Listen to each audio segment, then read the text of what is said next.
Quote of the day by Neville Goddard. How do you occupy a state?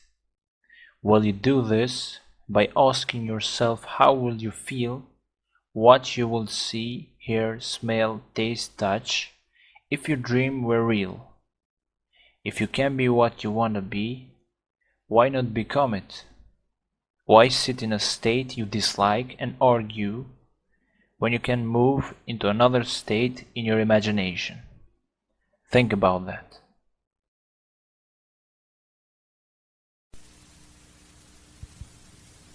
Tonight, we will discuss states. When we open the Bible and read the story as it's given to us,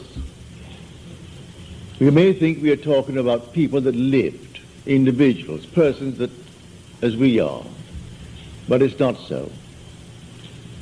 The characters depicted in the Bible are not the individuals named. They are simply states signified by those names. For instance, the name Moses, or the name Abraham, or the name, well, any name that you find in Scripture. They are not individuals, as you and I are. It's simply a state of consciousness through which the individual, you and I, the immortal being, we pass through these states. The word Moses means to be born. It's the old perfective of the Egyptian verb to be born. Abraham, the father of the multitudes. We start there, moving through states. And you and I pass through these states towards our own redemption. We come to the end. And that state is personified in Scripture. And men take the personification and worship it as a person, stick it on the wall, and then cross themselves before it and genuflect, not knowing that these are states. So we must learn to distinguish between states and the individuals who pass through these states. These states are eternal. They are forever. You are an immortal being, and you move through states. The states remain permanent forever. You pass on. We change states. The states do not change. We change states. But we, the individual, we are forever. It's like moving through a city. The city remains, but we pass on. To think that because we have left a city, that the city has ceased to exist would be stupid. The city remains, and we go on. We pass from one state to another state, and finally we come to the end. That end is described in Scripture as Jesus. But that's a state. You are the immortal being passing through states. And when you come to the very end, you are in that state. It was predetermined. It was shown all of us before we started. Shown us in the state called Abraham. We saw it all in detail. And if we entered it reluctantly or not, who knows? Paul tells us that we were made subject unto futility. Not willingly, but by the will of him who subjected us in hope. And the hope was that we would obtain the glorious liberty of the sons of God. So we were told that it was not altogether a willing subjection on our part, but we kept the divine vision, as Paul said, in time of trouble. And so we continue on the journey. In this world, you and I can create states. But the spiritual states are eternal. We create a state here. It's not eternal. We create a state to deliver individuals forevermore. I create a state. Somebody asks me, will you hear that I am? And they name what they would like to be. All right? So that I must create the state, knowing that he is now in a state that he dislikes. I must distinguish between the being and the state that he is in. So I see him unemployed. All right? So he's unemployed. And he wants to be gainfully employed. There's nothing wrong in that. So I represent him to myself as one who is gainfully employed, who has more than he's ever had before. To the degree that I am self-persuaded that he is what I have now imagined him to be, to that degree he will actually become it. I move him out of one state into another. But that state into which he fell remains for anyone to fall into it. And all can fall into it at the same time, for that matter.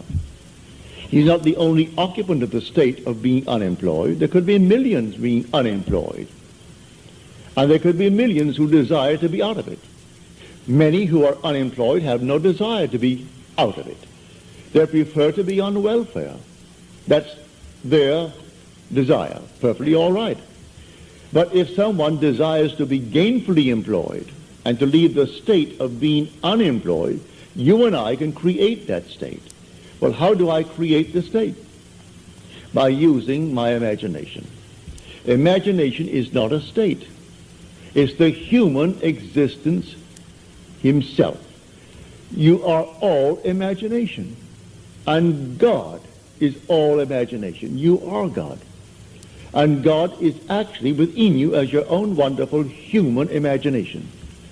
Now, these permanent states of the soul, these spiritual states, they remain. You and I pass through them towards our own redemption. But in the interval, we meet a friend, and the friend is in need of help. And the help is to move him out of the state. I couldn't give him money, but as Peter said, silver and gold have I not for thee, but such as I have give I unto thee. And he creates a state and takes the man from being a beggar, who's always begging on the corner, and puts him into a state where he jumps up with joy. He's now employed, not begging for money.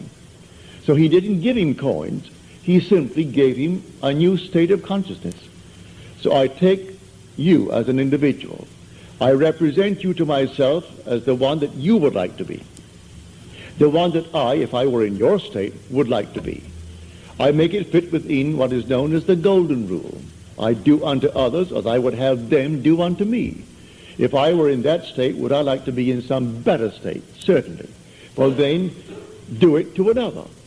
And so if he asks it of you, you simply represent him to yourself as being gainfully employed, or if he is unwell, as being well, or if he is not, if he wants to be married and he can't find the proper mate, then in your mind's eye, you assume that he has found the proper mate.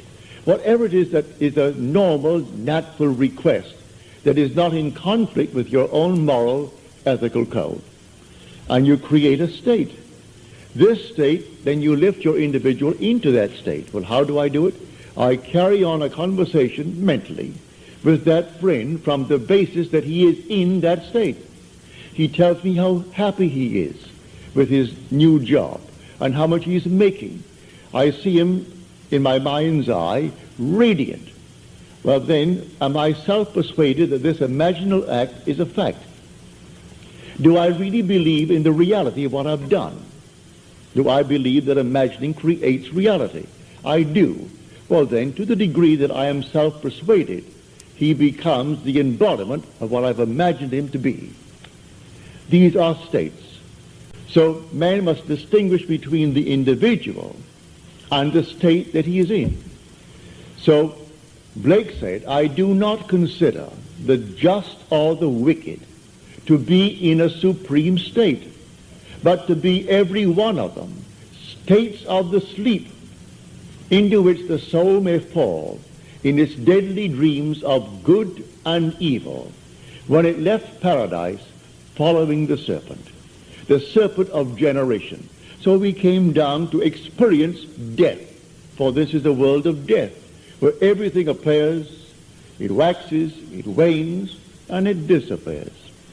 So everything dies in this world. No matter how long it seems to live, it dies eventually. So we come down into the world of death. And the last enemy to be destroyed or to be overcome is death. I enter death and then conquer death to prove that I cannot die. I am an immortal being, for I am all imagination.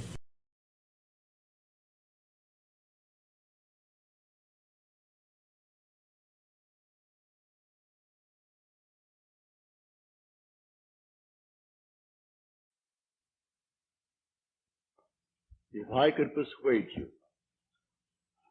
to believe what tonight I hope I will try to, your entire world would change. You hear the word God, the word Jehovah, the word Lord, the word Jesus, the word Christ, and you think of something other than yourself. One that is greater, one that you would worship. Tonight it is my purpose to show you that God and the eye of man are one. When you say I am, that is the God of Scripture. Confined as you are, you think, how could it be? God created the universe and sustains it.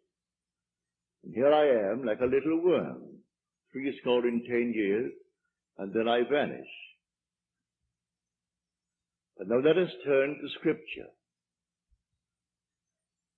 We turn now to the 16th chapter of Matthew. And the question is asked of the disciples, the followers, those who have heard him. And he said to them, who do men say that the Son of Man is? And they reply, well, some say John the Baptist, come again. Others, Elijah. Others, Jeremiah, or one of the prophets. And then he said to them, but who do you say that I am? And the spokesman called Peter answered and said, thou art the Christ, the Son of the living God. And he said to him, blessed art thou, Simon Bar-Jonah, for flesh and blood could not have told you this, but my Father who is in heaven. So here he equates the Son of Man with the eye of man, not the organ that sees or through which you see, but your sense of awareness that I am this, when you are aware of being, your consciousness, your human imagination. So he equates the two, the Son of Man spoken of in the Old Testament and brought forward into the New is nothing more than the eye of man. And he calls it the Christ, and defines Christ as the Son of God. Now we find Christ being defined in the New Testament as the power of God and the wisdom of God. So the eye of man is the power of God and the wisdom of God. If man does not know it, well, then he will not exercise that power. He will not exercise that wisdom. So tonight I am trying to persuade you that when you say I, before you say anything, that is the power and the wisdom of God. You can't separate the power of God and the wisdom of God from God. So you will say in the end, I and my Father are one, for he is called the Son of God. Now we are called upon to test this if it be true? Can we test it? I hope you'll put it to the test. When I tell you that your own wonderful I amness is God, though prior to that you believe that you are little something, moving across the earth for a few years, 70 years, and then you will vanish, in the hope of some restoration, but a hope, no assurance.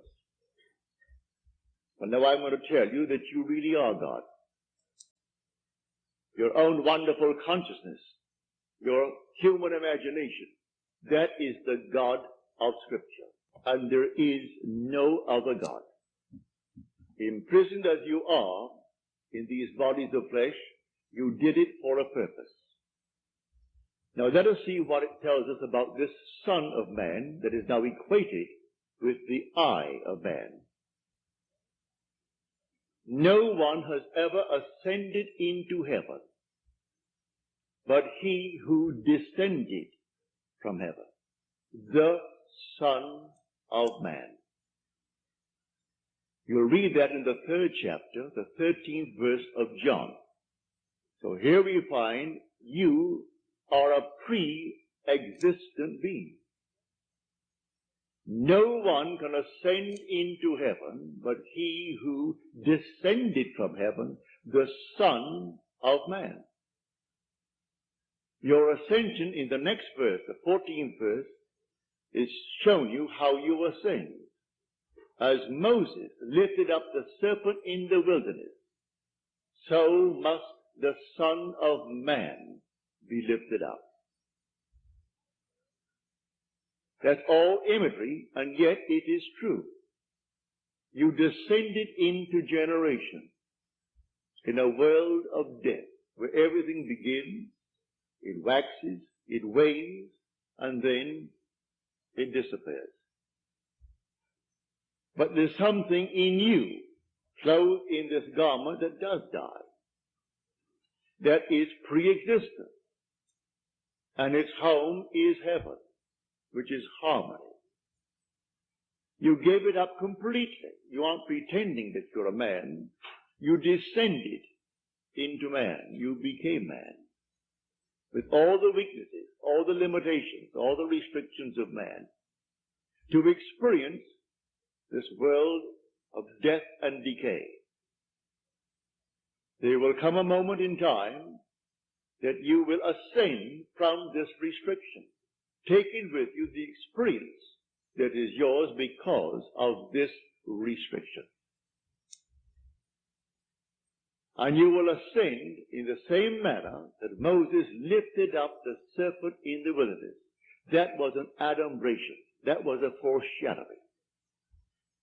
You will rise from the base of your spine, up your spine into your own skull, for heaven is within you.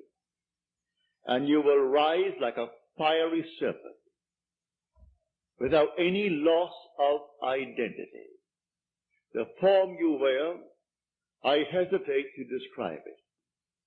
I will tell you that your face is human, your hands are human, your voice is human, but do not ask me to describe the body that you wear. It's infinite power, infinite wisdom, and yet it is a form. You are that fiery being that descended, not because of anything that was wrong when you descended. The fall is not because of any mistake on our part. It's a predetermined plan to come down into the world of death and decay and overcome it. If coming down, wearing these garments, we knew who we were, pretending that we were men, we could not accomplish it. Any more than an actor on the stage, pretending that he is Hamlet, can actually play that part. He has to actually assume it, but even then it is still with a little something in his mind. He knows he is the great actor who tonight will go home to his lovely home, and he'll take off the garment and hang it up once more, and tomorrow he'll replay the play. You don't do that in this play of God. You don't take off the garment. You wear it for your 80, and if by strength, your 80, or maybe even longer, or shorter. But the eye of man is the God of Scripture. Put it to the test. Let me now, first of all, before we go into the testing of it, make clear what I said on the last lecture night, Friday night, prompted by a question that was asked here. For I had said in the previous lecture that there are ranks in heaven as they are on earth, for this is only a copy. Everything here is a shadow. It's a copy of the eternal realities. Believe me that when you say I, before you say I am John, I am Bill, I am this, I am that, I am the other, you are declaring yourself to be. And that sense of being is God. That's God. Now what are you going to put on it? All things are possible to God. All things. You could say now, as you're seated here, after first affirming that I am, you could then assume that I am, and you name exactly what you want to be. If you believe what I tell you about your own I amness, and remain faithful to what you have assumed, that assumption will harden into fact.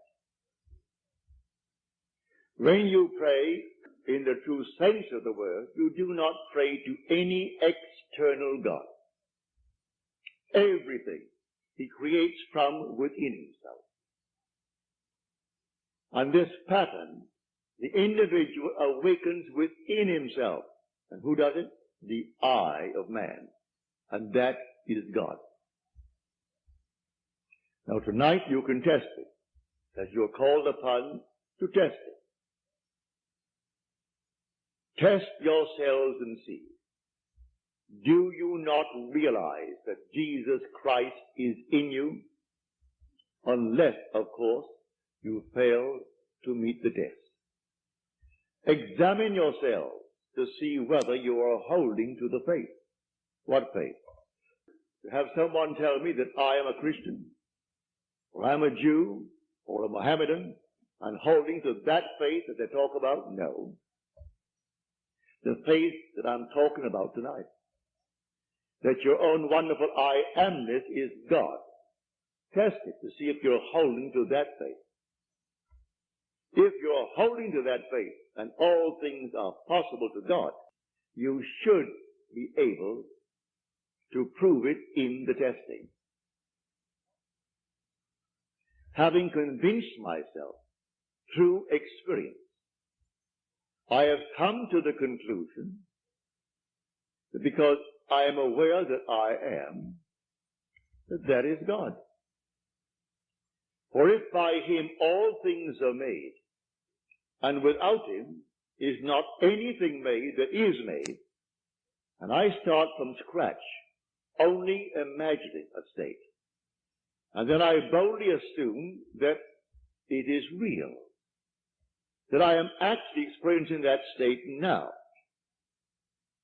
And then in the not distant future, that state crystallizes in my world.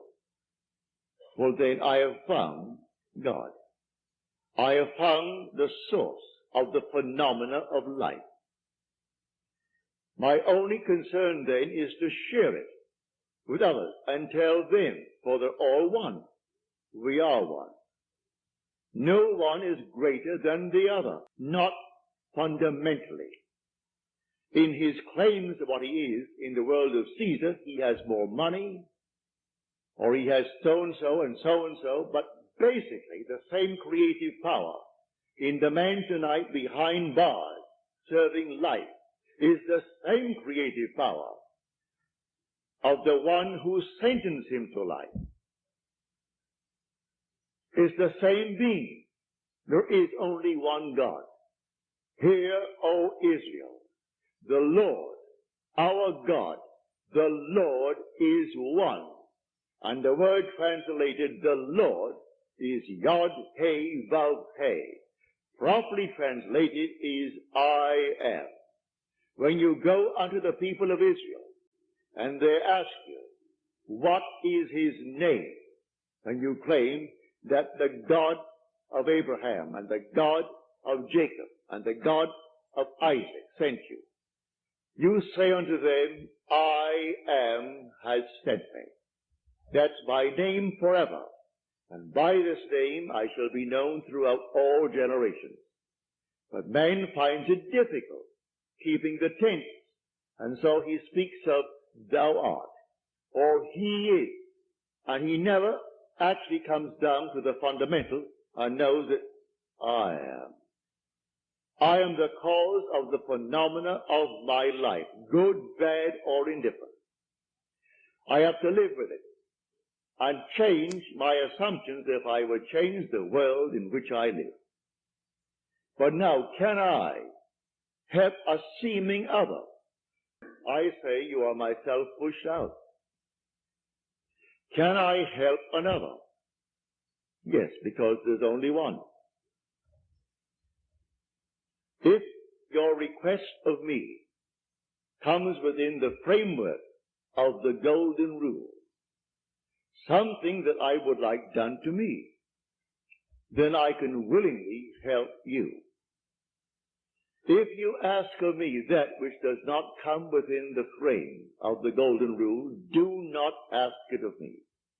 I grant you complete freedom to go elsewhere and go to anyone who will tell you they can do it in spite of what he said. Go ahead. But if anyone asks of me any request, all that I do is this. It's so simple. We are told in Scripture, whatever we ask of him, knowing that he hears it, it shall be done for us. If we know he hears it. Well, can you imagine you seated here on the surface of your being, a rational being, knowing something that the depth of your own being that encompasses you doesn't know? So you know, and you think, well, he doesn't know. Well, read that in the story of Ezekiel. You'll read it in the 38th chapter. And these are the elders of Israel that went into the dark room. And they are carving on the walls all gruesome things. And they said within themselves, the Lord does not see us. And the Lord is speaking to his prophet Ezekiel. And he said, the elders of Israel say that I do not see them.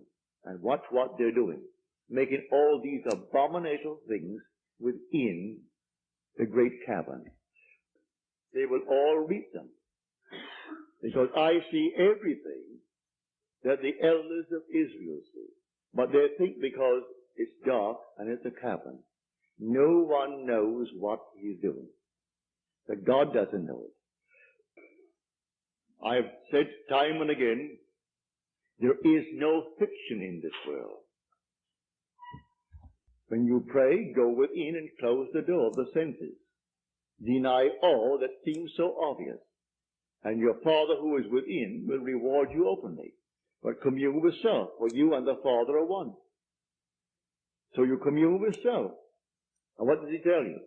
Exactly what was asked of you. He heard it, and he has all the ways and means that you on the surface of your being know not of. He will do it. You can ask anything of one if it comes within the framework of his code of ethics. Don't ask anyone who knows how to pray something that does not come within his golden rule. Do unto others as you would have them do unto you. Just as simple as that. And most of the requests would come within that rule. And so you simply hear it. And then you drop it completely. And in the depths of your own being, you're still hearing it. And the Father knows all means all ways. And so he singles out the best way to externalize it.